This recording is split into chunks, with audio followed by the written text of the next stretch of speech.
Well, now, this tale kicks off with some fella in a hood, hunkered down on a castle roof, just waiting for the lights to go dark so he can mosey on in and take care of his target.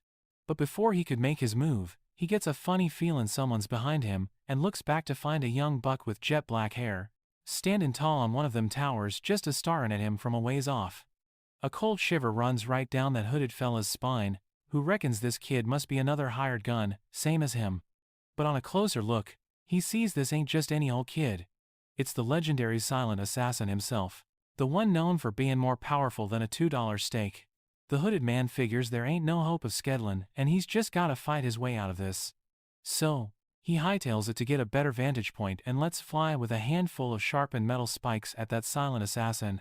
But bless his heart, that ain't gonna work, 'cause the assassin's quicker than a hiccup and sidesteps the whole mess before charging straight at that hooded fella. The man whips out his pick sticker and tries to end it all in one go, but that black-haired boy manages to parry and turn aside the attack with his own blade faster than you can blink. They dance back and forth on that rooftop before our boy, slick as a whistle, takes his weapon away.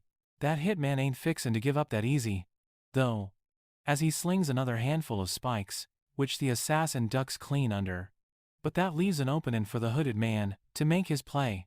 Too bad for him, the black-haired kid was about 5 steps ahead of him and slips right past the attack, popping up right behind him. That hooded hitman starts getting a little frantic when he realizes the gap in horsepower between them is wider than the Brazos River, and he tries to throw the whole kitchen sink at the young gun. The boy, though, he stays cooler than the other side of the pillow, knocking aside every last slash and swing that fella took at him, even blocking that secret little blade in his boot. Blade. Well, after that, the hitman's fresh out of tricks in his saddlebag. Meanwhile, the assassin just sticks him in the arm before snapping his legs like twigs, leaving him all crumpled on the ground. The hitman can't hardly believe how easy that boy handled him, but he accepts his fate as a sword comes falling from the sky, putting an end to his troubles for good. With the competition all sorted out, the assassin moseys on into the room of his target, who's snoozing in bed, not knowing he's about to have a real bad day. He firms up his grit one last time, and brings that dagger up, fixin' to stick the target and get this job done. Now, just a short spell ago, this here deadly assassin was just a regular, lonesome teenager named Akira from Japan, going to high school. He'd much rather spend his time alone, reading them picture books on his phone. Most of his classmates didn't give him the time of day. But one wild afternoon, a sudden rip in their reality just happens, and him and all his classmates get plopped down in a whole nother world, smack in the middle of a court. They all get spooked, wondering if it's a dream or some kind of prank when an old wizard moseys on through a door, claiming the royal majesty would like to have a little chat with him. None of them understand what incarnation is going on, while some reckon this is some kind of costume party. Pretty soon, the king himself strolls into the room with the princess and welcomes them to the new world, where they've been called by a special magic ritual. The king gets right down to brass tacks, claiming he's the head honcho of the biggest human kingdom around, which is currently under threat of an attack from the demons. He claims that only a hero from another world has got the real power to whup that demon lord once and for all. Otherwise, they're all gonna be buzzard bait. That old wizard then steps on up, claiming they need to find out who the hero is, and tells everyone to step right up and put their hands on the magic crystal, one by one. One of the eager beaver boys goes up first, slapping his hands on that crystal only to reveal his status, which turns out to be nothing more than an animal trainer. He looks a bit down in the dumps, but the wizard tells him not to fret, since he still has stats way beyond what any normal fella could reach. One by one, the students learn their new gigs, as some become wizards, some knights, and some become healers. Akira spots something mighty odd, though, as everyone seems to have starting stats of 180, whereas his stats as an assassin are 10 times that at 1,800. Finally, the next fella named S walks up to the crystal ball and is revealed to be the big hero of the bunch, with starting stats of a whole 1,000. The old wizard congratulates him, claiming that the starting stats of every single a fella's capped at a max of 500. But seeing as he's the hero, his stats are double that, which proves something's mighty strange with Akira's numbers, 'cause his stats seem to be nearly twice the hero's own. Well, everyone starts hootin' and hollerin' for Sato, since he's the most popular fella in the whole class. Then one of Akira's classmates starts egging him on to show his stats to everybody, too. Now, Akira, he starts thinking about the fine mess they're all in.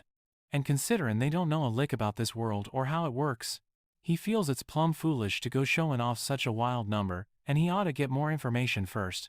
With everyone's stats sorted, and the hero known, that old mage claims that they're all gonna get weapons and other gear that fit their classes and sends them on off to their rooms for the night. While heading back to their rooms, he also spies a hidden camera, which means these folks are keeping an eye on, which is definitely fishy. So, he decides to use his concealed presence power to sneak on past him. Once in his room, he gets dressed all proper-like before heading out on the balcony, just soaking in the fact that he really is in a whole nother world. With that, he decides he ought to soon get to work finding out more. And with a quick jump or two, he scoots up the wall to the top of the castle without even breaking a sweat. He thinks back on his own wild abilities. Then he suddenly spots an open window and sneaks his way into the working room of the king himself, who's asking the princess if everything is going according to their little plan. The princess replies that them kids from that other world don't seem to have a clue what's really happening, and none of them have enough magic to be a real problem. The king tells her to keep a close eye on him before turning back to his work.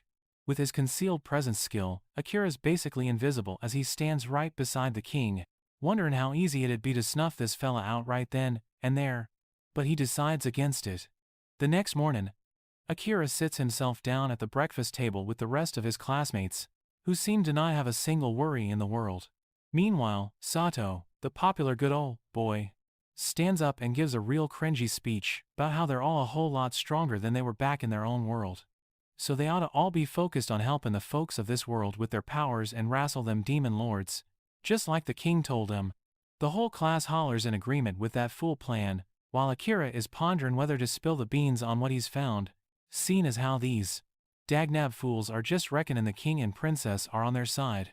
After some morning grub, the students are all gathered up in the training yard where the big boss man of the royal army, a fella named Sarin, says howdy and claims since they're all greenhorns, he'll be helping him learn the ropes so after about a month, they can mosey on down a dungeon and really test their skills. Sato gets them all riled up right quick, hollering that they'll do their dangdest, all while Akira's still laying low and quietly watching this whole dog and pony show from a ways off. He decides to strike out on his own to get the lay of the land, but he gets tailed by Sarin, who passes the reins for the class to his right-hand man, Gil. Akira's wondering if his hide-and-seek power done fizzled out or if it's got a time limit on it. But Sarin just grins, telling him he ain't gotta fret none, as his skills seem to be working just fine and dandy. He lets on that he's blessed with some peculiar peepers, which let him see the hot from the cold. So, in a nutshell, he's like a walking heat seeker. Akira gets all tense-like and puts his hand on his steel, asking if there's gonna be a ruckus. But Sarin calms him down, saying he ain't fixin' to snitch on him to the king or the princess. Akira still ain't buying it and asks which horse he's actually backing. But Sarin says it's a whole nother can of worms and ain't so simple to explain all easy like. Seeing he ain't blowin' smoke, Akira eases up a tad and lets on that he wants to hit up the library to learn all he can, as he possibly can. When Sarin asks how slick his hiding skill is, Akira reveals that it's already topped out, which is wild as all get out. But the rest of his skills are just at level 1, and he's got no clue how to goose him up. Sarin smiles, saying he can give him a hand with that, since he ain't gonna find what he's looking for in the library no how. Akira's wondering how far he can trust this fella, but he can't rightly deny the fact that the notion of getting beefier ain't exactly a barn burner. He corrals his feelings and asks Sarin how in tarnation he's supposed to get back home. But Sarin says that even he ain't got a lick of sense about that. But he knows Akira needs to get as strong as a bull in a hailstorm, 'cause he can only find a way home if he keeps on kicking. Akira declares he ain't one for taking charity. So Sarin replies that to settle the score, Akira can just tell him all about his own neck of the woods. This seems to do the trick. As Akira shakes hands with Sarin, the first soul in this whole place he decides to put his faith in, pretty soon he starts learning about other folks in this world, like the beastfolk and the elves who got their own separate spreads of land. He also keeps on training his body and his wits, claiming that getting after it is the only way to get good and level up, while the rest of his class also trains on their own, under the watch of old Gills. One evening he goes to have a sit-down with Sarin, 'cause he's found a book he's dead certain was penned by the Lord Commander himself. Saren snatches up the book and grins, saying it sure as shootin' is a plan to give the king the old heave-ho, written by him and dressed up like a cookbook. Saren reveals that the king's a broken man who can't be fixed. And he's fixin' to do something real wild to change how the whole world works, and Saren just can't let it happen. At the same time, he's the big boss of the royal knights who have a sacred duty to protect the king. Akira sees his bind and lets on that. He had a chance to put the king down the very night they were brought over here, but he just couldn't bring himself to use his pig sticker. Saren replies warmly that he made the right call, just because he's an assassin don't mean he has to go around killing folks. Finally, a whole month ambles by and the heroes are all set to head into them dungeons and are greeted by nearly the whole town, clappin' and a-hootin' and a-hollerin' for him. Off yonder, however, Akira spies a hooded gal givin' him the evil eye. So, he uses his skills to sneak up behind her, catching her completely by surprise. He asks why she's starin' at him so mad, and the blue-haired gal says that every soul in the city is praisin' him and his buddies as the heroes, but she knows the heavy price that was paid just to bring them all here. Akira admits he ain't got the foggiest notion about any sacrifice, but just like that NPC, she tells him to figure it on his own and skedaddles. Before long, they head on into the dungeon, where critters are popping out from every which way, and every single rock seems to be a dang trapdoor, letting out even more varmints. Them students all look plumb tuckered out. While Akira's fending off as many attackers as he can muster, he asks Saren if they ought to head back. Saren reckons they've done a good enough job for one day and uses his holy power to clear a path right smack in front of them. Gil tells them all to hightail it to the exit, but they all find themselves still down in the dirt and blocked by a whole mess of monsters. All of a sudden, that goofball Soto remembers that smoke bomb the princess gave him, claiming this here thing will scare off the monsters. So, he chucks the bomb at him, but to his shock and awe, something big steps out of the smoke. Gil gets there, mighty surprised to see a minotaur on the upper floor, since they're supposed to be way down deep in the dungeon. Akira, he jumps right into the fray, ducking the swing and hopping on top of that minotaur, sticking him right in the noggin. But wouldn't you know it, his little knife just shatters into a million tiny pieces, knocking him back. Soto's still on the ground, too worn out to lift his sword, but Akira tells him to stay put, seeing as he's supposed to be the hero who's gonna take down the demon lord. Commander Saren shows up on the scene, realizing just what a pickle they're really in when Akira suggests he use his special power and leave the rest to him. Saren tells him that could be mighty risky, but after seeing that fire in Akira's eyes, he figures he'll go on and cast the spell.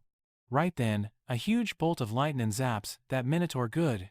While Akira gets himself situated behind the critter, fixin' to strike, Akira fires up his shadow magic and sends some sharp spikes made of pure old darkness right at the minotaur, who's still wrestling with Saren's lightning. Howsomever, the minotaur manages to bust loose from it pretty quick and sets his sights on Akira, not knowing he's already cast his spell. As the minotaur swings his big ol' axe at Akira, his hand gets skewered by them dark spikes. Akira pokes its body with even more of 'em, and once he's sure as shootin' that it can't break free from 'em so easy, he starts dragging it down into the dark pit, right under its hooves. That minotaur gets swallowed whole by the abyss, and them spikes snatched its head clean off right before it up and vanished. Everyone was plumb stunned to see Akira had managed to take down such a powerful monster, but then all of a sudden his powers went haywire. Folks started frettin' as he tried to pull back them shadow spikes, but lucky for him, Saren stepped up to help him get a grip.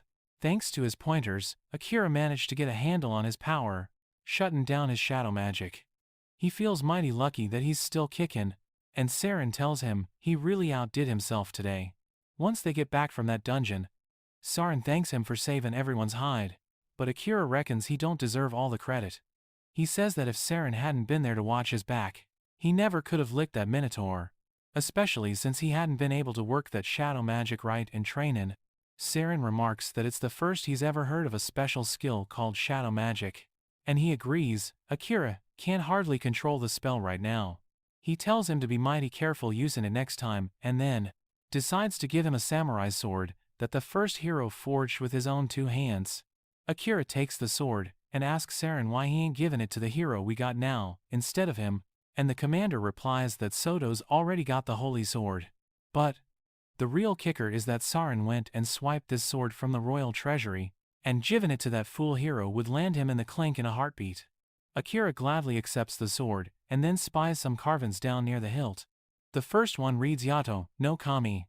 And in the next little markin, the first hero wishes his sword might guide whoever comes next in times of trouble. Akira says he sure would have liked to have met the first hero. Speaking of the hero, Akira remembers that curse they put on Soto, and how they couldn't bust it, no matter how many times that enchanter gave it a whirl. He gets a feelin' something fishy's going on, and Saren's got a theory 'bout it. The one behind this curse is actually the princess, who's trying to turn Satu into her own little puppet using a dark magic ritual. However, Akira gets there right on time and shatters the magic crystal she was using to do the ritual. The princess gets all het up and asks what intarnation he's doing in a lady's bedroom. Permission! And old Akira just levels his sword at her, saying that a witch who goes round cursin' folks ain't no lady. He asks her what intarnation she's doing this for, and that princess, she says it's all for the king's sake. Well, Akira asks her why in the world she's listening to the king, and the princess just parrots the same old line with eyes that looked as empty as a dried-up creek bed. Akira, he sees it too and gets on out of that room. But that princess has a whole mess of magic crystals she's fixin' to use to hex the rest of them students. Meanwhile, Akira hightails it with the crystal over to Saren's place, and tells him he was right as rain 'bout the princess puttin' a hex on Soto. Seems this ain't her first rodeo, 'cause Saren remarks that she still ain't given up on her wicked ways. He asks Akira if he let her get a look at his face, the princess, and he says, yep, telling him he just wanted to have a decent chat with her, but she was all tongue-tied and nonsensical. Saren replies that the princess ain't nothing more than the king's puppet on a string right now, and then he tells Akira not to bed down in the palace tonight. Akira's wondering why that is, and Saren lays it out that the princess can put a hex on just about anyone, but not him, seeing as he never told her his rank. Which means she's gonna try to have him put 6 feet under instead, and Saren wants him to steer clear of that palace. Akira asks if he ain't gonna give him a talkin' to for showing his face like a fool, and the commander says that young bucks are supposed to be full of fire and vinegar, and it's the job of old hands, like him, to clean up the mess. The next mornin', Akira wakes up to a whole lot of ruckus comin' from the palace, and once he gets there, he finds a big ol' crowd all gathered up. He sees that Soto is free from that hex, and asks what in the Sam Hill is going on. Soto tells him that Saren is dead, and that news just floors poor Akira. He tears through the crowd to see Saren's body lying there on the floor, with a dagger clean through his heart. Ol' Akira is just torn all to pieces, losing his only friend in this world. But his classmates tell him to quit the waterworks 'cause they reckon he's the one who did it. They point out that the dagger that killed Saren is his, and Akira has to remind him all that his own dagger was busted to bits in that fight with the Minotaur. But shoot, nobody is willing to lend an ear, and they just call him a snake in the grass and ain't been worth a plugged nickel since they all showed up here. Akira's wondering if they're under that princess's hex, and he's proven right as rain by how they're all pointing fingers at him. Only all Soto steps up to defend him, saying they ought to investigate the whole shebang properly. But the king just up and declares Akira's fixin' to be executed for taking out their beloved commander. He orders his guards to go on and get I am. But Akira, he pulls a fast one with a skill to hide himself and slips away without a scratch. While the king sends his boys to search high and low all over the palace, Akira heads over to Gil, who spills the beans that the top shelf hit squad took out Saren on direct orders from the king. That same assassination squad is gunning for him too. But Saren saw it comin' and had some traveling gear all prepared in his room. Gil tells Akira to grab that stuff and skedaddle, and he gives a big thank you to the vice commander before hightailing it to Saren's room to snag the goods, but forgetting a little old pouch in his hurry. Come nightfall, the king's yappin' 'bout how Saren went down a whole lot easier than he figured, and now there ain't a soul left to oppose him. The princess tells him that the mind scrubbin' of all the students, 'cept for the hero, is all done, and now they just need a good reason to start a ruckus with their neighboring kingdoms. The king's tickled pink to hear this, and he tells the princess to sick them assassins on Akira, just to make good and sure that he don't last long enough to become a burr in their saddle. Meanwhile, Akira is layin' low in the dungeon, 'cause Saren once told him it's the best place to dodge folks who are chasing his tail. 'Bout the only thing it's missin' is some clean drinkin' water. That dungeon is also the finest place to level up and sharpen one's skills. But most folks won't touch it with a 10-foot pole, 'cause it's too dang dangerous. Saren had warned Akira that even his little disappearing act wouldn't save his hide from high-level monsters with senses sharper than attack. But if he levels on up enough, he'll be able to wipe away his scent and even his body heat to fool just about anybody. Taking his words to heart, Akira starts heading deeper into that old dungeon, tangling with powerful critters like them flame hounds that go kaboom when they kick the bucket. Akira remembers Saren once telling him about that special trick everyone gets after hitting level 100, and how it makes them tougher than a $2 steak. Wrestling them dungeon bosses is the quickest way to get more seasoned, but it's also a life or death tussle, you hear? That he can't hightail it from once it gets going. Akira is dead set on growing strong in a hurry, no matter the cost. And after hooping them flame hounds, he steps into the boss room, where a demon lion bigger'n a house is laying in wait. That big cat of a monster wastes no time jumping him and Akira dodges it all, but that fella don't rightly notice the monster's tail is a snake that can spit venom. Seeing as he is caught clean off guard by that poison, the critter goes and stabs him with its claw. Akira figures he's luckier than a lottery winner to even be alive, but he ain't fixin' to give up the ghost yet, not even as the lion tosses him aside. Akira decides to let air rip and unleashes his shadow magic. Them dark spikes just up and pierce the monster and rip it all to shreds. But Akira can't keep a handle on it for long, 'cause he passes right out. Well, now. A fella's voice pipes up from inside him, saying that the master has gone and taken one too many hits, so the shadow magic is gonna be activated by force. The shadow zips right over to his body and kicks into healing mode, using all the mana tucked away in his shadow magic to fix up his wounds. Back yonder in the palace, Sato tells his school chums that they ought to head out to go whip that demon lord right about now, but near all of them tell him it's a bad time, what with the knight commander having just kicked the bucket. Sato argues they need to get moving now or it's gonna be too darn late. But most of them students are cursed 6 ways from Sunday and they tell him it is a fool's errand. So Soto up and says he'll go it alone in that case. But as luck would have it, there are a few good souls who are willing to go with him. Sad can't for the life of him figure why they'd follow him when they're all hexed. But they're mighty confident they've shaken off that old curse. The enchanter gal says that she's been able to tell the difference between cursed folks and normal folks, and she is dead certain everyone here is clean as a whistle.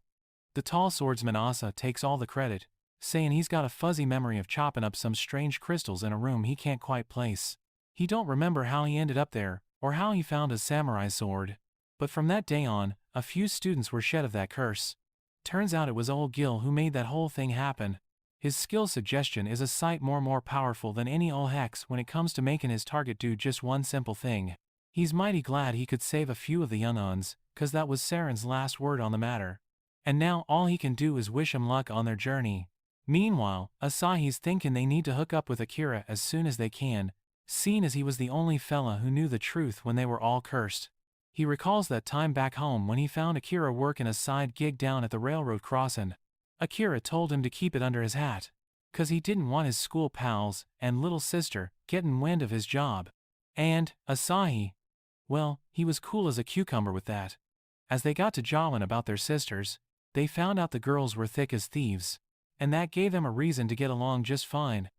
Back down in that old dungeon, Akira wakes up dreaming about that whole mess, too, and he's wondering if Asahi is alright. He all of a sudden notices his body's feeling a whole lot better than it oughta, and pulls up his stats, only to find they've shot up and his HP is back to full tilt. And that ain't all, his shadow magic skill has leveled up even though he only used it one time, and he can't rightly figure how that's even possible. Howsomever, he ain't got time to ponder it and decides to just keep on going deeper into this hole. Before long he hits the 75th floor of the dungeon, and a slimy critter comes right at him. Akira's taken aback to see a slime down on these lower floors, and right away he slices it, and what do you know? A pretty little elf tumbles out of that critter's leftovers. Akira's plumb confused by it all and figures he'll use the skill they call World Eye that he ain't never had a chance to use before. The second he fires up that skill, he sees a heap of awful things that nearly make him lose his lunch, but he shuts it down before it can flood his brain with new information. Right then, that elf gal Amelia stirs, and Akira asks her if she's doing alright. She says she's fine and dandy, but Akira ain't buying it, 'cause he saw her stats a minute ago and found her HP had dropped to just 2% before. He also knows that Amelia's got that World Eye skill too, and she has done gone and used it on him already.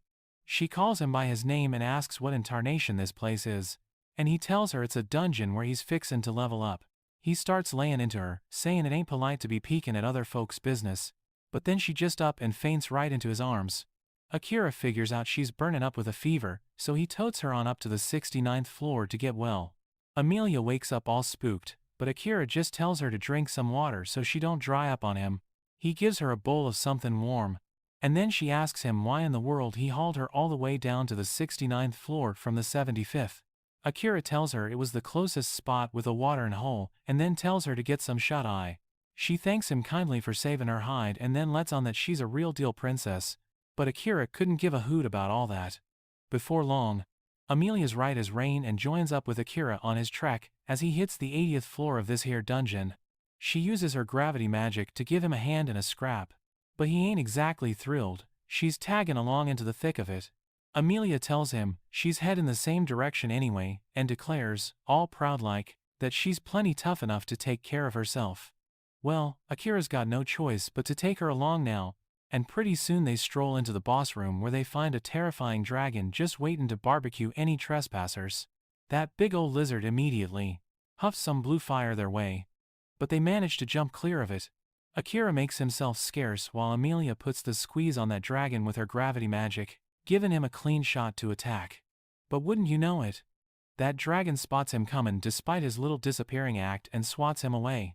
Amelia hollers at Akira that the dragon is feeling him out through his mana, and tells him to mix it in with all the mana floating around. Akira ain't learned that trick yet, so he figures he'll just fight like he always has. He fires up his shadow magic and shoots a single dark spike right at the dragon, scratching its face and making it swerve. In that opening, he sticks his sword right in the dragon's eye. After bringing it down, Amelia's mighty impressed with his wild and woolly way of fighting. But just as she's fixin' to ask about the particulars of his powers, that dragon's body starts to glow, which just floors the both of 'em. The dragon turns into a giant blue cat, and neither Akira nor Amelia can make heads or tails of how that's even possible. Amelia uses her world eye skill, and figures out that cat's a shapeshifter, which is how he up and turned into a dragon. It's all startin' to make a lick of sense to her now, 'cause a real dragon would have been a whole lot tougher than that old cat. Akira's mighty impressed by how slick Amelia can use her world eye, and she asks him why in tarnation he ain't using his own. He recalls how his noggin nearly busted open the last time he went and tried that skill, and he reckons it's 'cause his level's too low to handle it right. But Amelia figures that Akira's just plain rejecting the skill, and that's the real reason he's having such a hard time with it. Just then, that black cat stirs and starts jawing. He's plumb disappointed that he got bested by a human and an elf, even after he turned himself into a dragon just for a bit of fun. Akira's just dumbstruck hearing the monster cat talk, and the cat gets his fur ruffled by his reaction. He tells him not to go lumping him in with them other low-rent monsters that are just running on pure instinct, 'cause he's a critter of superior smarts, cooked up by the demon lord himself. Akira shoots back that it don't make a lick of difference, 'cause after that last hit, the cat ain't gonna be able to fight back none. That black cat don't give a hoot about dying, but he's got a message for Akira, for he kicks the bucket. He gets to his feet and starts putting off a mean ol' aura, telling Akira that the demon lord is waiting for him in his castle, set deep inside the demon continent of Volcano. That message gets Akira's hackles up, and he asks how in the world the demon lord knows about him, and why he wants him to come to his castle. The black cat says back that the demon lord is a being way beyond his understanding, so he can't tell him a dang thing more. He then plops down on the ground, telling Akira to finish him off, but he flat out refuses. The cat tells him to quit acting all high and mighty, 'cause humans see all demons and monsters as their enemies, so it'd make a heap of sense for him to just kill him already. Akira don't see it that way, 'cause for him the real enemy is the king, and he ain't buying that line about demons being their enemies.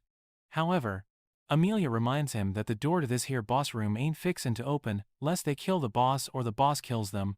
The black cat reckons she's right, asking Akira if he's planning on starving to death right here. He asks the reason why he don't want to kill him, and his answer is simple as Sunday morning, but also a real shocker. He replies that he's a cat fella, and unlike them other critters, this here black cat can jaw right back at him. He reckons there's gotta be some kinda loophole that'll let him leave the boss's den without putting that cat down. And Amelia, well, she remembers there was another way to get her done. She says if Akira makes a deal with that black cat and takes him on as his sidekick, he'll stop looking like the head honcho monster, and that door will swing wide open. That black cat just cackles at the thought, saying that only a seasoned magic slinger with a real good handle on their mana can pull off the ritual, and Akira just ain't got the gumption. Amelia, She begs to differ, and lets on that he's already way past the mark needed for this shindig. She reminds that old black cat that Akira cut his mana loose from his own body to throw him for a loop earlier, which is something only the very first hero ever managed to do before. Amelia's dead certain Akira can handle this ritual, but she ain't plumb sure if he'll pull it off. He asks her what's the damage if he messes up, and the black cat says that one of them will be pushing up daisies, and if things go south, both of them might just cash in their chips. Akira's willing to roll them dice, and that black cat can't rightly see why he'd go and do that. He tells him to have at it, 'cause he don't give a hoot about dyin', and Akira gets all fired up at the way he's actin', so nonchalant about livin' or dyin'. The black cat shoots back that livin' any longer ain't gonna bring him a lick of joy, and Akira figures he'll knock some sense into him later. He asks Amelia how to get this show on the road, and she lets on that the first step is to give that cat a new handle. Akira calls him Night on account of his handsome fur that puts him in mind of the night sky. The cat don't even twitch at the name, and then Akira gets on to the next part, which is pouring his mana right into its paw. Amelia gives him a heads up that there ain't no turning back once he starts pouring mana, and if he can't get a rein on that cat, he might just bite the dust. Akira, he's plumb sure he's gonna pull it off. And as he gets to pouring his mana into the cat's paw, he feels a powerful wave just swallowing him whole. He figures out that this is what's cooking inside that cat. But then, all of a sudden, he finds himself tumbling toward a burning city. Akira's just horrified when he lays eyes on that awful sight. And then he spots Night tearing through the city, taking out anyone who dares to get in his way. Get away. He tries to stop Night, but that critter zaps him with his dark magic, doing some real serious hurt to him. As Akira stumbles back to his feet, Night tells him to quit shilly-shallying and finish him, 'cause that's the only way he's getting out of this place in one piece. Akira still can't bring himself to lay a hand on the cat. So, Night starts coming at him again, tearing at him with them powerful claws. The hurt Akira's taken in this dream world starts showing up on his body in the real world as well, and he finally decides it's time to dance. He hurls his dagger at Night, who just swats it aside, and then starts charging up his dark power to end this little hoedown for good. Akira charges right at him, but instead of attacking, he just lets himself get run through by Night's claws. The black cat is just plain stunned by this and asks, what in the Sam Hill is he trying to do? Akira tells him he ain't got no wish to kill him, and he knows that Night ain't looking to kill nobody either. Night says back that he's a monster, and even if he's smart, his gut keeps telling him to put down anyone in his way. Akira knows that Night is dog-tired of all this killing, so he says that he don't have to wrangle with his gut all by his lonesome anymore. He grabs a hold of his claws, promising to watch over him and make darn sure he don't have to do something like this ever again. Real slow, the dream world starts to fade away, and as Night starts to trust him, he turns back into a regular-sized cat and gets all comfy in Akira's arms. The sun comes up in that dream world, turning into a picture of the peace Night is feeling right there in Akira's arms. With that, Akira snaps out of the dream world, and as soon as he realizes that the whole pack shebang actually worked, he touches Night to make sure. A golden mark shows up on the back of his hand, and then that red mark on Night's forehead turns to gold as well. Amelia explains that's the sign of the packed band. A success, and now Akira's soul is hitched to that cat. Night wakes up too and says that now he's right curious to see how far Akira will go. He accepts him as his master, and swears he'll serve him for life. Amelia introduces herself to him after that, and Night replies that as his master's partner, she's got his respect too. Well, right then, a magic circle appears on the floor, signifying that the big boss has been put down, but old Akira seems to be off in his own world. His thoughts. He says he's fixin' to move to the next floor already, but Night's all banged up. Night hollers back that the door'll stay put till they use it, so there ain't no big rush. He decides to take a spell to get his strength back, and Amelia suggests they ought to use this time to get to know each other better. Well, Night jumps on that idea right quick, and Akira's a mite surprised by how fast he changed his tune. On the other hand, Sato and his posse finally reach the country founded by a hero who got zapped here from Earth, just like them. And they're plumb gobsmacked when they see the country looks exactly like old-timey Japan. The whole shebang feels mighty familiar, and they start to unwind a bit before talking about their next move.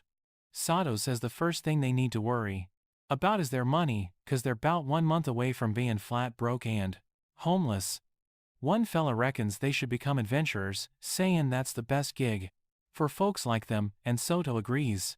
He then moves on to the next order of business, which is gathering up information. He suggests they find somebody who knows the score about this here world, and also go rummaging through books for valuable intel. Another boy sighs, hoping there's a book that can tell him how to get back to Earth. But Sato believes that whooping the demon lord is their best shot at doing that. He thinks that only the king and that princess might know how to send him back home. And even though they're as crooked as a dog's hind leg, they gotta win him over by defeating the demon lord. He declares that once they got enough cash and know-how, they will head straight on towards the demon continent. But Asahi, he ain't having it.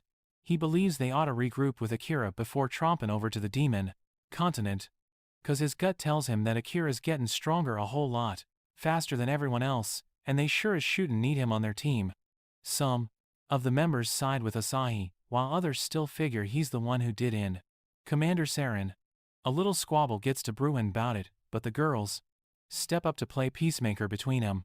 They ask Soto for his 2 cents on the matter, 'cause as the head honcho, he gets to make the final call. Sato agrees with Asahi and reckons Akira's already stronger than him, but he doubts that they'd be able to partner up with him.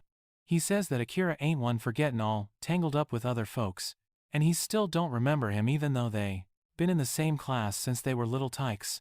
Y'all, everyone's jaws just dropped, and even Asahi chimes in that Akira ain't exactly a team player. Then, Sato says that according to the old tales, only the holy sword held by the hero can put that old demon lord in the dirt. So, he's gotta get tough enough to do his part. He reckons even if they track down Akira, that boy won't agree to work with them if they're all weak as kittens. Which is why he's decided to hunker down in this country, while the whole lot of them works their tails off to get stronger. Over yonder, Amelia's telling Akira and Knight her whole life story. She was run out of her own country by her sister, and her sister's boys were dead set on putting her down. They got her cornered near a cliff, and she used her gravity magic to take a dive into the river down below, which washed her right on out of there. Howsomever, she was all banged up and plumb tuckered out, and a black slime took advantage of her being worn out and just gobbled her right up. The next thing she knew, she was in that old dungeon, and Akira had just gone and saved her hide. Akira feels for her after hearing that tale, but Knight smells something fishy. He points out that slimes don't go round eating folks, and even if one did get Amelia, she'd have been digested clean by the time she was found. She don't rightly understand it either, but she's mighty thankful to that slime that brought her to Akira. Akira tells her she ought to head back home and try to patch things up with her sister. But Amelia's already thrown in the towel. She feels like she just can't face her sister, but Akira says things'll sort themselves out one way or another, 'cause they're family. He says he's got a sister too, and even though she's a sassy little thing all the time, he still cares a whole heap for her. Amelia and Knight ask if he wants to head back to his own world to see his kin, and Akira says you betcha. But before all that, he's got some other business to tend to. He starts talking 'bout Saren, the fella who taught him how to get by in this world, and gets madder than a wet hen thinking 'bout the folks who did him in. He swears on a stack of Bibles he'll get the king and the princess for what they did to Saren. And that look in his eye makes Amelia and Knight shake in their boots something fierce. Amelia hollers his name, snapping him right out of that murderous rage. After he's cooled his jets, both Amelia and Knight let on that they've heard of this Saren fella. Name, seen as he was a real famous knight commander. Akira figures the mood's getting a mite heavy, is a bit too stiff. So, he whips out his glove, and bless his heart, them cat instincts kickin' for Knight. And he tries to snatch it. Akira's just tickled pink to see the same trick that worked on all the alley cats back home works on a big ol' monster cat, too. And shoot, Amelia wants a turn. To give it a whirl. Before you know it, Akira and Amelia are just cuddling up with Knight to enjoy how soft and fuzzy his fur is. But Knight tells Akira he needs to take this a bit more seriously, 'cause their souls are hitched together, and if one of them bites the dust, the other one's a goner too. Akira already knew that, but he's just plain happy he got himself a cat familiar, 'cause Lord knows he's a big fan of cats. Amelia chimes in that she's a little green-eyed over it, 'cause she's a cat person too. Once they're done with all their fooling around, they reckon it's time to get a move on out of this dungeon. Akira asks Knight just where in the blazes this here teleportation circle is gonna take him, but that cat ain't got a clue. He says only a small handful of demons still know the trick to making these magic circles, and Akira decides he's gonna find him and put him on his payroll once he makes it to the demon continent. All of a sudden, Amelia remembers an old yarn about them pale blue magic circles taking folks to the place their heart desires most. And if more than one person steps in, it only pays mind to the wishes of just one of them. Akira says that could stir up a whole heap of trouble for them. But Amelia tells him not to fret. She'll go anywhere, as long as she's with him. Akira don't think too hard about what she said as he steps right into that magic circle. He wonders if maybe it could take him back home to his family, but he shoves that thought aside cause getting his revenge comes first. And with that, the magic circle fires up and the whole gang gets whisked away to a forest where they can see a tree that's bigger than a barn. Amelia's eyes go wide as dinner plates seeing the tree that Knight recognizes as the World Tree. He says they've landed smack dab in the Forest of Elves. And even though Amelia can't believe they wound up here, Akira figures it's a mighty fine place to be. All of a sudden, some elf hiding in the tree lets an arrow fly at Amelia. But lucky for her, Akira spots it just in the nick of time and shoves her out of the arrow's way. He then hightails it toward the archer, smacking his arrow away with his dagger, and then quicker'n a hiccup, he reaches behind him. He slams that archer to the ground, and Amelia recognizes him as Liam. Liam says he sure didn't reckon on finding the traitor when he came to check on the light over here, and tells Amelia to skedaddle. If she knows what's good for her. Akira just knocks him cold, cause he ain't interested in all that jawin'. But he figures out he was a step too slow, as the elves have already got him surrounded. Amelia's own sister, Kilika, is there leading the whole posse, and she tells Amelia she's fixin' to die now that she's waltzed back into the country on her own. Amelia gets to thinkin' about the old days when everything was just peachy. She was the crown princess of the whole elven kingdom, and with her fella Liam, she'd watch over her little sister Kilika, who was the apple of her eye. Howsomever, that picture-perfect life didn't last long for Amelia, cause Liam up and told her he wanted to call off their engagement. Amelia was mighty sad about it, but she just told him to go talk to her daddy about it, seeing as he was the one who arranged the whole shebang. Just then, Kilika moseys on up and tells Amelia that Liam don't want to marry her, cause she's a child of the blight. That was just the start of Amelia's run of bad luck, and right after that whole mess, Kilika led the soldiers to hunt her down like a dog. Everybody started calling Amelia a criminal and tried to run her down, but she somehow made it through all that and ran into Akira. Now she's feeling nervous as a long-tailed cat in a room full of rocking chairs, standing before her little sister. She begs Kilika not to attack and promises she'll hightail it out of the country right away. However, Kilika ain't got any plans of letting her go this time. She just keeps cussing out a nervous Amelia, till he steps up and tells her to shut her dang piehole. Kilika asks him just who in the Sam Hill he is, and why he's siding with a criminal. And Akira replies that he's just her friendly neighborhood problem solver who got to be pals with her sister a few days back. He asks Kilika what in tarnation Amelia did to be treated like an outlaw, and she pulls off her arm cover to show the damage done to it by some poison. Akira's shocked as all get out to see this, and Kilika tells him Amelia gave her a poison gussied up as a healin' potion, and that's her crime. Everybody starts bad-mouthing Amelia for being so cruel, and she just mutters that she really did give her a healin' potion. Kilika asks if she's accusing her of hurting herself, just to set her up, and Amelia just clams up. Kilika then moseys on over to Akira, thanking him for hauling a wanted outlaw back to their neck of the woods. And just as she gets close enough to him, she uses her special trick to put a spell on the fella. Amelia is a day late and $1 short warning Akira, cause Kilika's magic is already done did. She is mighty confident that now Akira has fallen for her too, and Amelia's left high and dry without a soul to save her. Amelia suddenly gets her dander up, telling Kilika to undo that voodoo on Akira and apologize to him, cause only he has the right to decide what he's fixin' to do. Kilika is plumb taken aback by this, cause she ain't never seen Amelia show any spine before. But then, all of a sudden, Akira tells both them gals to hold their horses. He says that little mind trick didn't affect him, and Amelia is tickled pink, while Kilika is just plain flabbergasted. Knight says that mind control hoodoo don't work on folks who are on a whole nother level than the caster, and that's the long and short of it for Kilika and Akira. The elven princess refuses to believe there could be anyone tougher than her. Akira says he'll go on and accept that he's weaker than her right after she fesses up that she poisoned herself just to frame Amelia. Kilika gets madder than a wet hen at that and tells the soldiers to take out Akira, who's ready to use his shadow magic to lay him all out. Luckily, the king himself shows up right then and there and tells all them soldiers to put their steel away. Kilika is shocked to see him, seeing as how he was supposed to be on a long old business trip. The Elf King asks her what in tarnation is going on here, and some soldier pipes up that Amelia went and poisoned Kilika. However, the king tells him to hush up and asks his own daughter to answer the question instead. Kilika falls silent as the soldiers under her thumb start saying she didn't do a dang thing wrong. The king catches on right away that Kilika's put the whammy on him, and he orders her to undo that spell right now. She won't say boo. So the king tells her daddy's gonna tan her hide later for being a bad little filly. He then moves over to Akira, apologizing to him for what Kilika's done. He then tells Akira to go on and get lost, 'cause other kinds of folks ain't allowed in the kingdom of elves. Amelia tells the king that Akira pulled her out of a real tight spot and helped her get back home, but he don't give a hoot about that. Amelia gets all fired up and tells him that she is fixin' to light out with Akira then, 'cause she ain't wantin' to be in his pig-headed country. Well, the king gets madder than a wet hen hearing this, and tells Amelia to quit thinking she's got free reign to do whatever she pleases. He tells her that she's the one who'll be running this kingdom, and she's gonna stay put right here to keep an eye on it.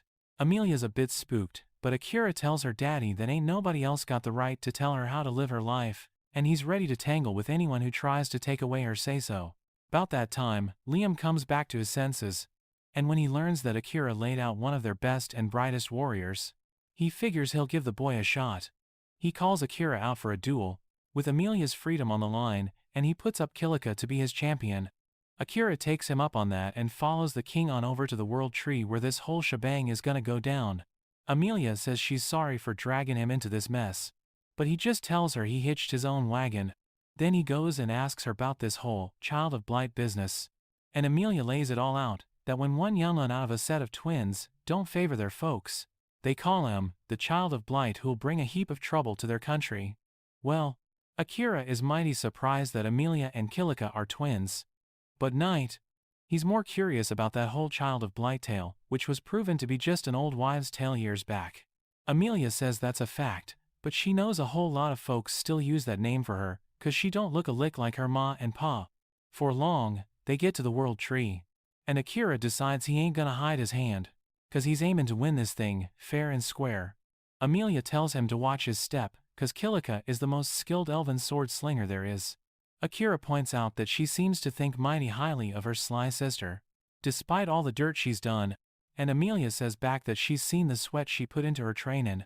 As the showdown kicks off, Akira don't even bother to draw his blade. And when Kilika tells him to pull his steel, he tells her he ain't looking to accidentally put her 6 feet under. Kilika figures this'll be a cakewalk, and she'll get back in her daddy's good graces, but Akira ain't even paying her no mind.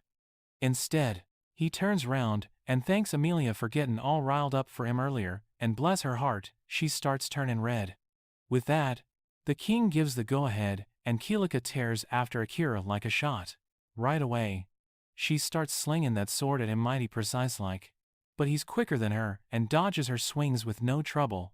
He reckons she's a tough little cookie and plenty fast for an elf, but she still ain't in his league. He just slides right on by her and gives her a shove, but little old Kilika's got a trick up her sleeve.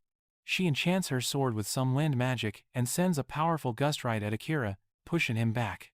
He manages to duck it somehow, but Kilika just keeps on coming. Before long, he sees his chance to fight back and kicks Kilika's feet right out from under her. And by the time she's back on her boots, he's already standing right behind her. Akira tells her to just give it up and asks her to go on and make up with Amelia, 'cause her sister still cares a heap for her.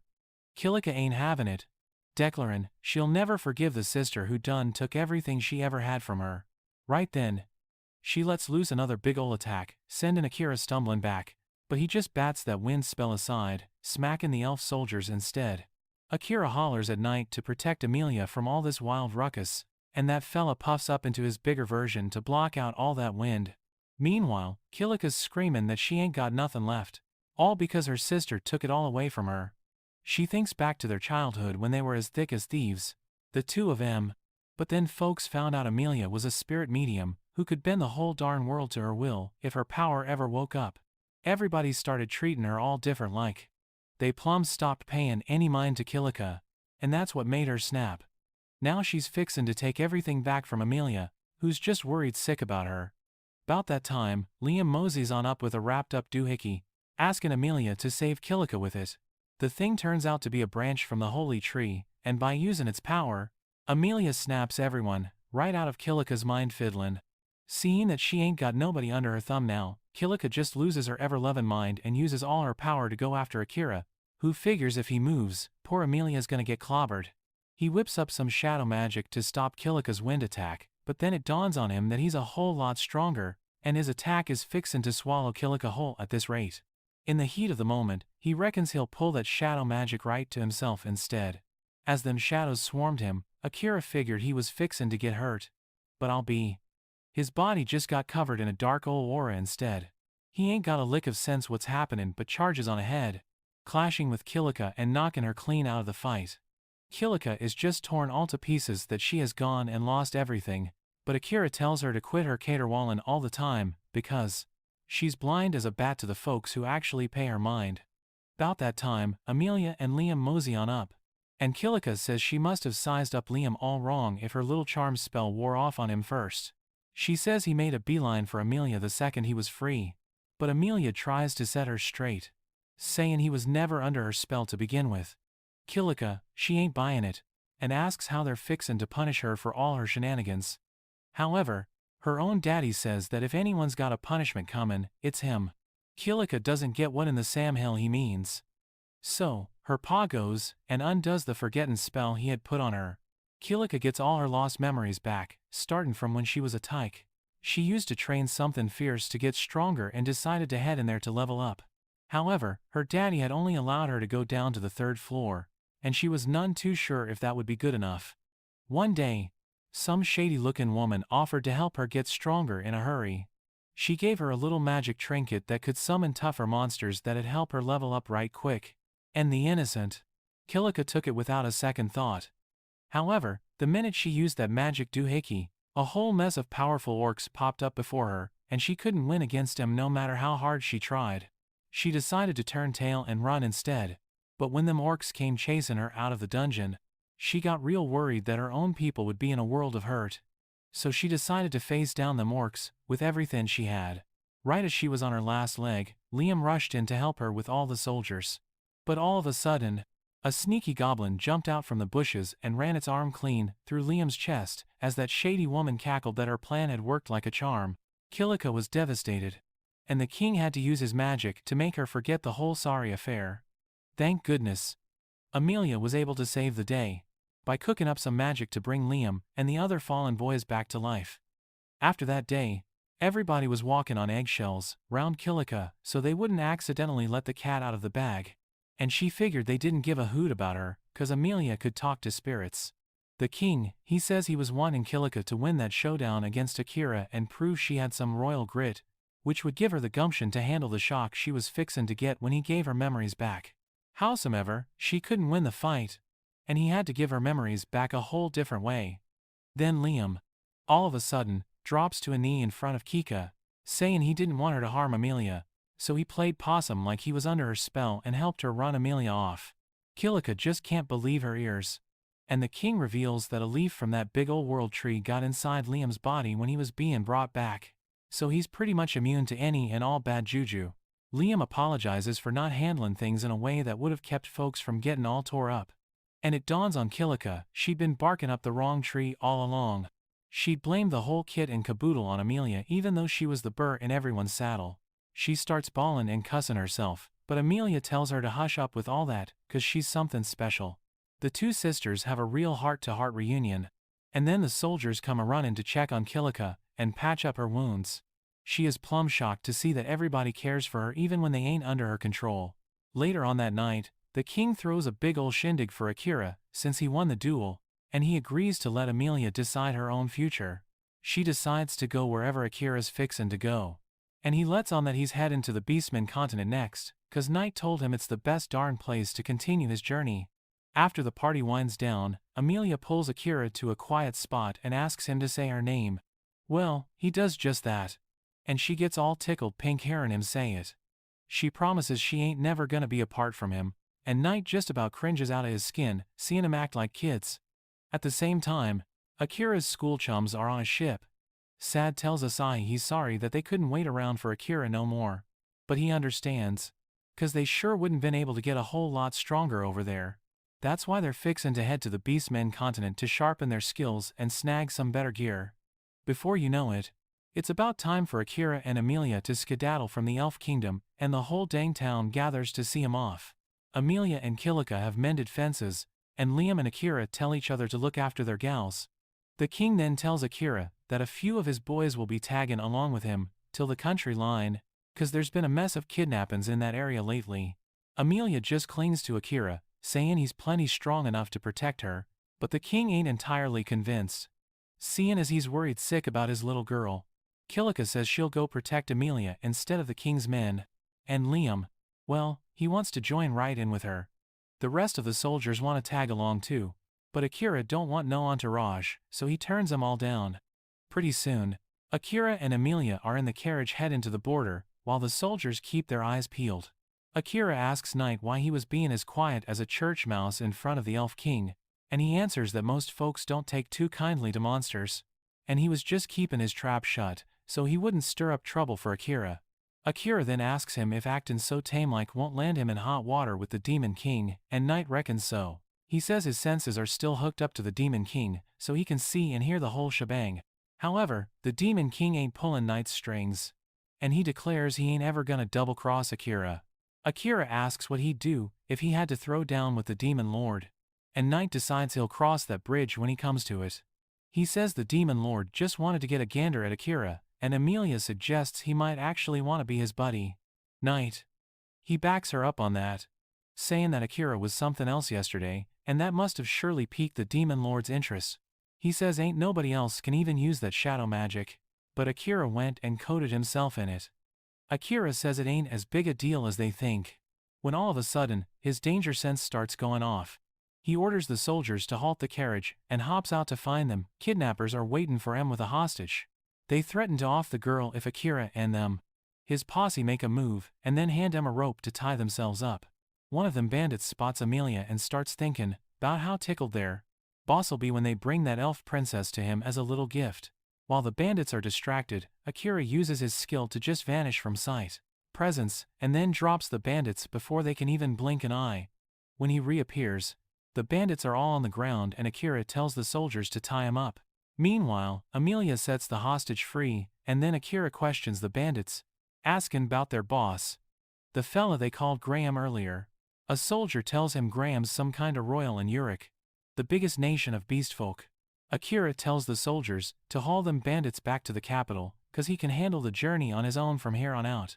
The soldiers say they've got orders to escort him to the port, but old Akira manages to talk him into heading back.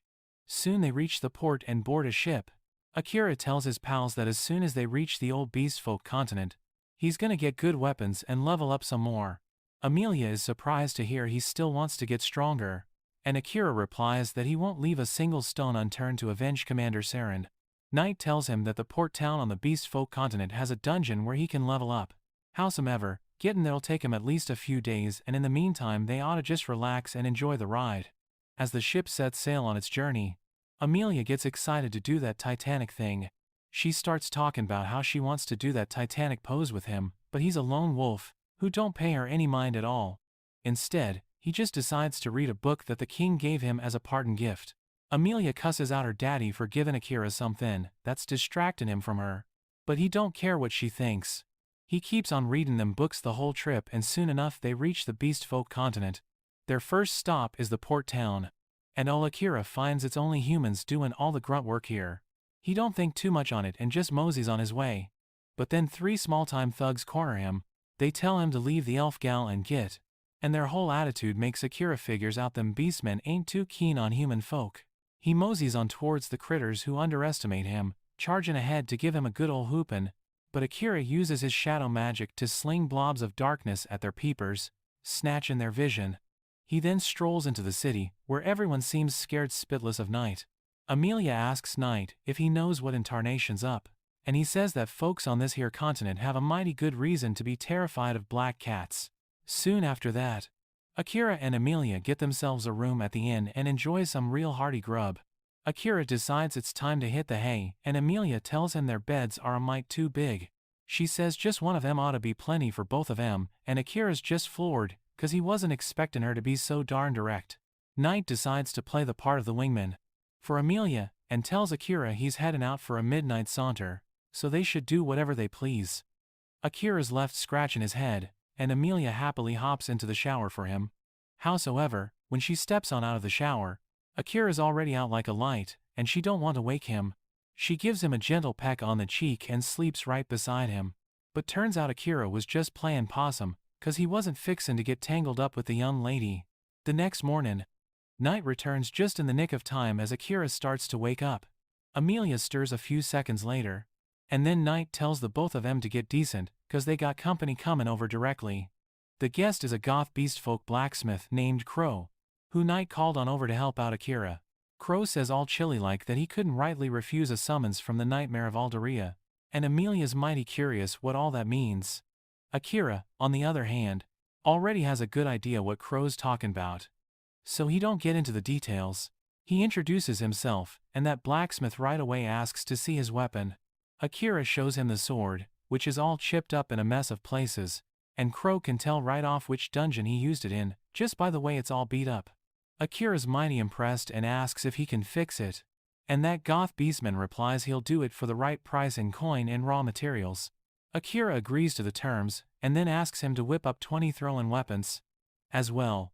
Crow figures out Akira's a hired gun, but he reckons that boy ain't got the right mind to handle his gear without busting it all up. Amelia gets all fired up hearing that, but Akira tells her to simmer down, cause old Crow ain't wrong. Knight chimes in, saying Crow might be banging on anvils now, but way back when, he was part of the whole hero outfit. Well, that floors Akira and Amelia by this, but Crow ain't interested in jawing about the old days. He just shoves Akira a list of all the fixins they need, plus the bill for the work. And with that, he moseys on off. And Knight tells Akira that Crow might be a bit full of himself, but he's the danged best blacksmith in this whole wide land. Akira buys it, but still, he's wondering how in tarnation he's gonna rustle up that much coin so quick. Knight tells him to get down in that dungeon and wrangle some critters for cash, and he might could snag some of the needed parts while he's at it. Meanwhile, Amelia's been acting like she's got ants in her pants, and all of a sudden tells Akira she's fixin' to have a word with Crow about something. He tells Knight to tag along with Amelia while he goes and gets the lay of the land. In the meantime, Amelia trails Crow back to his smithy, and he asks her, all cold-like, what in the Sam Hill she wants. Amelia says that last hero's posse plumb failed to take down the demon lord, and only the hero and that beast fella made it back. Crow figures she's aimin' to ask about the elf who was in their party too. But that ain't what Amelia's after. Instead, she wants to learn how to throw down from Crow. Cause clear as day, he was tough enough to hightail it out of that demon lord's fortress. Crow shuts that idea down faster'n a jackrabbit, telling her he ain't taking on any more students. Well, that catches Amelia off guard, and she asks if he had a student in the past. And Crow tells her he had a whole mess of 'em, but not a single one could stomach his trainin', and they either cracked under the pressure or flat out skedaddled. Amelia swears that she ain't gonna run off or fall to pieces. She wants to stick by Akira, but he's a whole lot stronger than her, and that's why she's aimin' to train hard and get up to his speed. Crow still tells her no dice, and then turns to Knight, saying that he only agreed to fix his master's gear and nothing else. Knight nods along, and tells him that Amelia ain't his boss, so he can tell her, no siree. But, shoot, he ain't too pleased that Crow keeps calling him the nightmare of Adora every dang time. Crow says he's earned it, and that's all he ought to be called. Now, Amelia's about to bust with curiosity. She asks Knight what in tarnation they're jawing about, and he tells her that 100 years back, Adora was the prettiest belle at the ball on this whole beastfolk continent. The big old demon lord told him to go stir up some trouble as payback for the beastfolk trespassing on his neck of the woods. His whole plan was just to rough the place up a bit and spook the folks in charge. But bless his heart, his monster side took the reins, and he went plumb loco, tearing that city down to the studs. That very day, he got himself the handle nightmare of Adora, and Black Cat's got a reputation for being bad news all across the land. Now, Akira hears the whole kit and caboodle, 'cause of his mind-reading connection, and he feels mighty sorry for poor old Knight. Meanwhile, Knight tells Amelia that after that whole shebang, he was so tore up inside that he figured there wasn't much point in drawing breath no more. However, after meeting Akira, He has put that shameful past in the rearview mirror, and now he's aiming to live for his new boss's sake. Crow just snorts at that. But then he tells Knight that he ain't holding no grudges against him. He picks up the yarn right where Knight was spinning it, and tells Amelia that not long after all that mess, he moseyed on over to a memorial, to tip his hat to the folks hurt by Knight's rampage. And what do you know? Knight was there too, and they spotted each other right off. At that moment, Knight told Crow to have at it if he was looking for payback. But that beastman fella wasn't bitten. He reckoned Knight was nothing more than a hammer for the demon lord, and getting even with him would be pointless. But he didn't want a piece of the demon lord neither, 'cause his real beef was with somebody else. He told Knight his own sister was in that city, but she didn't cash in her chips from his ruckus. She was one of the survivors and was helping pull folks out of the rubble when some highfalutin royal named Graham showed up.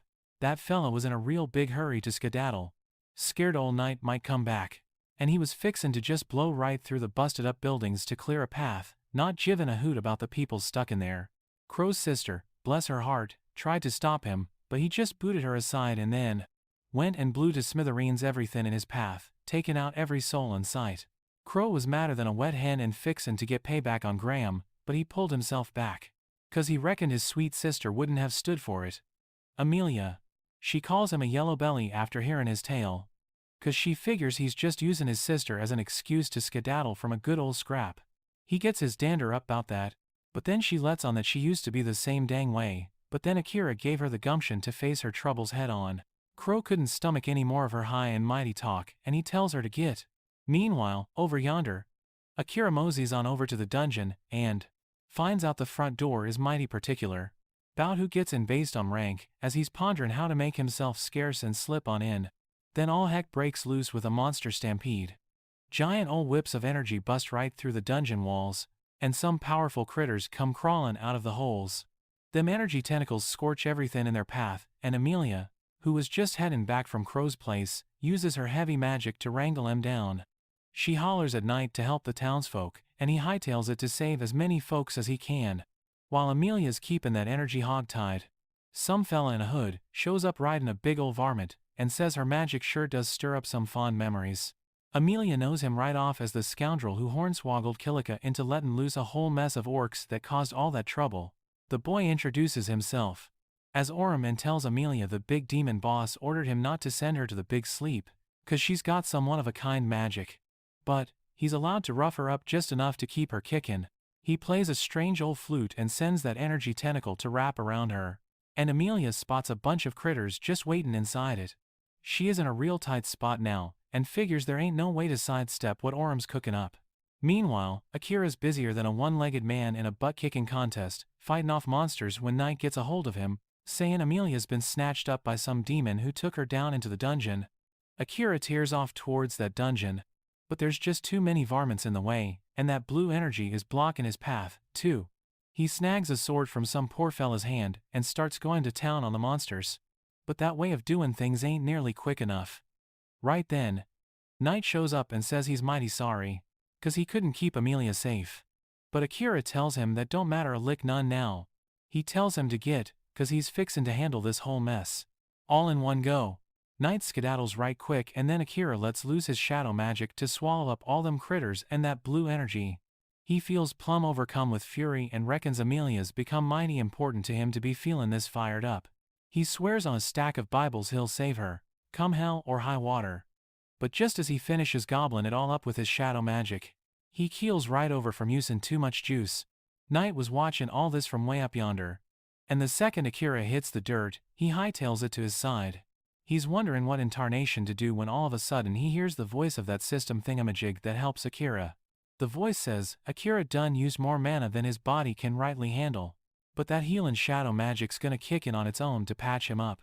The shadows cover Akira quicker'n a hiccup, and then his body starts glowing as that shadow magic uses stored up mana to fix him.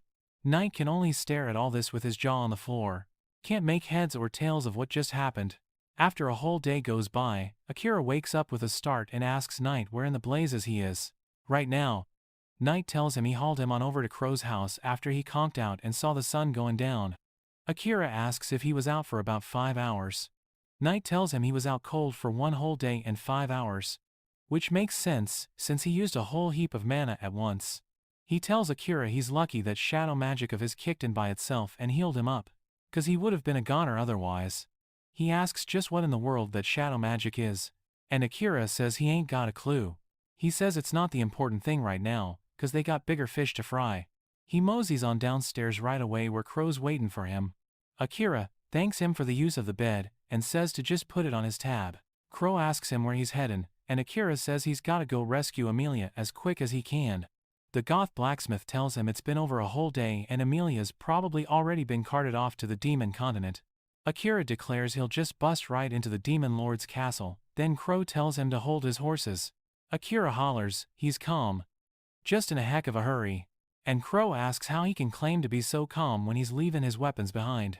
Akira snaps right back at him and says he ain't got no weapons, 'cause they're getting fixed up, but Crow tells him to take a gander at the table. He done snapped Akira's sword into 2 short daggers, saying they're a better fit for an assassin.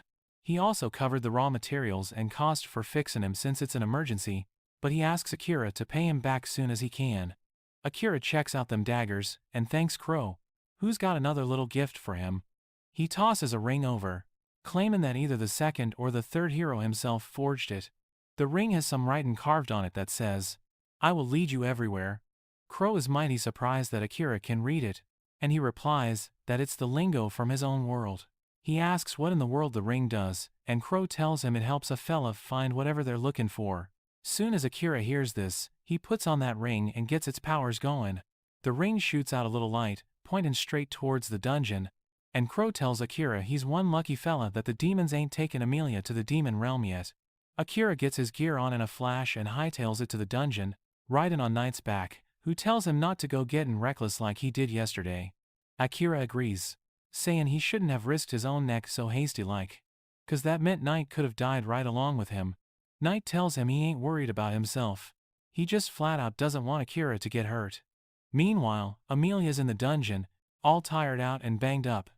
The demon named Orem talks to her all chipper, saying that things are going real well right about now. He reveals that demons have a spell to control monsters, but he was curious how it might affect humans and other kinds of folk. He sends a flying centipede her way, saying that thanks to her, he found out his special spell can't control elves, but it sure can make him stay put. Amelia gathers her strength to ask him why in tarnation he's keeping her in the dungeon. Orem replies that only second-grade demons or higher can use that teleporting magic. But unfortunately, he's just a third-grade demon who can't pull that off. That's why he's waiting for his boss to come on down and take them to the demon continent with his little teleporting spell. He don't know when his boss is gonna show, but he ain't in no rush, 'cause he's enjoying a good old chat with Amelia. He tells her to ask whatever's on her mind, and he'll give her the straight-up truth. He's mighty sure that even if Akira moseys on up before his boss and Amelia spills the beans, that fella won't be able to whip him. However, he promises her she won't get a scratch on her, 'cause he's gotta get her to the demon lord in tip-top shape. Meanwhile, Akira is hunting for Amelia and that ring just keeps pointing toward the dungeon. He figures he'd better hightail it when some hooded wizard shows up asking for a favor. Request. Akira recalls she's the one who'd been trailing him like a shadow. And the second that furry wizard asks to tag along and rescue Amelia, he snatches her up by the collar. He tells the little lady to start talking about how she knows Amelia, and if he gets a bad feeling about her, he'll put her down right then and there. The gal tells him about her scent tracker skill and how she used it to follow Amelia, till she just up and vanished into that dungeon. She also used it to see Akira was heading for the dungeon, and now she's aiming to help him. Knight can tell y'all that the gal ain't telling no tall tales. So Akira lets her go, and asks why she's so keen to tag along with him. The gal introduces herself as Leah, the #1 princess of the beastfolk nation of Iraq. She got wind that the demon lord was aiming for Amelia, so she came all this way to give her and Akira the heads up. But she figured that Akira wouldn't trust a stranger with no proof to back it up, so she just decided to follow him from a distance till them demons attacked yesterday. Akira still don't quite trust her, so he uses that world eye skill of his on her and finds out she's telling the gospel truth. He then asks what her spirit barrier skill is all about, and Leah just about jumps out of her skin. She asks how in tarnation he knows about her skills, but Akira just tells her to answer the dang question. She tells him that your regular barriers can only be put on fixed spots, but her spirit barrier can be slapped onto moving targets too. Akira asks if she can put it on folks as well. And Leah says, "You betcha." She tells Akira that her little trick will be mighty helpful to him. Then, she lets the cat out of the bag. The demon lord is after Amelia's resurrection magic, and they ain't about to let him have it. Akira's startled by this, and hops right on Knight's back, telling Leah to climb aboard. Knight asks if he's sure they can trust this little lady, and Akira replies they need her power to go rescue Amelia, and they're plumb out of other choices right now. On the other side of things, Amelia learns about the demon lord's plan as well, and she's mighty surprised by it. She asks Orm why in tarnation the demon lord would want her bring in folks back magic when demons practically live forever and are tougher to kill than a $2 steak. Orm agrees with her, 'cause he don't see much point in that resurrection magic neither. He claims it's no good if the target's been dead for a long spell, and you gotta wait a coon's age to use it again. Amelia asks how he knows so much about it, and Orm just tells her he's got his ways. He tells her that when Akira meets his maker by his hand soon, she won't be able to save him with her resurrection spell, seeing as she just used it on her own self. He gets all giddy talking about how much Amelia's gonna cry when she sees Akira bite the dust, hoping it's more than Kilika's waterworks when Liam cashed in his chips, 'cause of her. Meanwhile, Akira is still on his way to that dungeon. He gets a feeling he's seen Leah before, back when he was freshly summoned, and asks her what in the Sam Hill she was doing there. Leah starts her story from the very beginning, telling him she used to be just a regular old village gal. But one day a black slime showed up and gobbled up her kinfolk and the whole dang town. She's dead certain some varmint tinkered with that slime, with some forbidden magic, and let it loose on her village. And now, she is on a mission to hunt him down. It dawns on Akira that the slime that swallowed Amelia must have been the same dang critter. When Leah reveals she was the only soul to survive her village, the royal family took her in on account of her rare skills, and she became a princess. She used her newfound authority to study up on the whole incident and found it had ties to the country that summoned Akira and the others. She says a whole heap of humans and beastmen had up and vanished in recent years, and they were used as a sacrifice for that summoning ritual. Leah is sure as shooting her missing family was amongst them sacrifices as well, and that's the very reason she wanted to get a close look at the hero they done summoned, offering their lives. Akira says he's also one of the fellas they summoned, from that other world, but Leah ain't got no quarrel with him. She only hates the king and princess behind it all, and Akira admits he's got some deep grudges against him too. He ain't buying that the king summoned them to fight a demon lord's invasion. And Knight tells him he's right, on the money. He says demons ain't tried to invade any other country in the past 100 years, and everyone just brands them as some evil race that only wants violence. About that time, they reach the dungeon entrance, and once they're inside, Knight tells Akira they gotta take out a certain number of critters to clear each floor. That was the rule set down by the first demon lord who made all the dungeons, and there ain't no way to get round it. Akira says doing it normal-like will take forever, so he will use shadow magic to make it quick. Knight says he's gonna get plumb tuckered out, before they even reach the demon, but Akira replies they ain't got another choice. Knight says he's got another way to deal with this here situation. He's planning to take care of the smaller critters, while Akira saves his strength for the big fight. Howsomever, he ain't sure he can keep a lid on it once he gets to fightin'. He's scared he might hurt his master if he goes hog wild, but Akira assures him that he will make darn sure that won't happen. He asks Knight to help him, and he right then transforms into his three-headed form, wiping out them hordes of critters with fire breath while hightailing it through the dungeon halls. He starts losing control and smashing the walls. Akira tells him to get a hold of himself, and his voice reaches Knight, who feels like he's swimming in a big ol' ocean. He feels a heap better after hearing Akira's voice and asks him to keep calling his name, 'cause that'll help him stay in control. Akira thinks that's a bit peculiar, but he does it, and keeps talking to Knight, so the fella can stay in control of himself. As they rush down the dungeon, Akira asks Knight to tell him more about why other folks hate the demons. Knight reveals it's all on account of the first demon lord. He was a little sore, 'cause other folks ran him off to that barren wasteland and came after their lands, which made him out to be the big bad boogeyman. And folks started believing only the hero could wrangle a fella as mean as him. Knight keeps mowing down the whole mess of critters in front of him while telling Akira that most demon bosses ain't looking to pick a fight with humans. But a couple of generations back, some yahoo looking to be a big shot went and killed the wife of the demon lord. Now, that demon fella was a right decent guy who loved his kin. But when he lost his missus, he got meaner than a wet hen. Akira feels for the poor fella, but figures, if he really told his boys to snatch Amelia, he's gonna make him pay for it. Knight ain't got a dog in that hunt. But he tells Akira to remember that not all demons are cut from the same cloth. Some are just plain ornery and want to stomp out all other folks, but others just want to live and let live with all the critters on this planet. Akira tells him he'll keep that in mind, and right after that, they get to the room where they're keeping Amelia. Akira right away tells the demon he's taken Amelia back and tells Leah to throw up a shield around her, quick like. Meanwhile, Knight turns back to his regular self and Orim says he's mighty impressed by the big boss's right-hand man who brought the hired gun here so darn quick. Knight don't pay him no mind and says he's sorry to Akira cause he's gonna be out of commission for a little while. Even Amelia says sorry to him for getting him tangled in this mess, and Akira tells them both to settle down. He tells Amelia that ain't nobody gonna lay a hand on her and whips out his knives. Orim calls up his own weapons too, telling Akira he's fixin' to lose this fight and his own life. Knight reminds him that the big boss gave orders to bring Akira to him, but Orim fires back that his only orders were to fetch Amelia back in one piece. He was told to put Akira down if he got in the way, and Knight can't hardly believe the demon boss would up and change his tune like that. While they're busy jawing, Akira slips up behind Orim and takes a swing at him. The demon easily blocks the hit and then comes back at him by stretching out his spear and taking a swipe at his leg. Akira keeps coming at him something fierce, but none of his hits get past Orim's guard, who's treating this whole scuffle like a joke. He manages to rough up Akira some more, but then figures he'll just end this tussle quick, cause it ain't as fun as he figured. Akira says that he'll be the one to finish this dance and fires up his shadow magic. Them shadows creep to the places where he'd been bleeding, and Akira uses a special trick to call up some shadow critters using his own blood.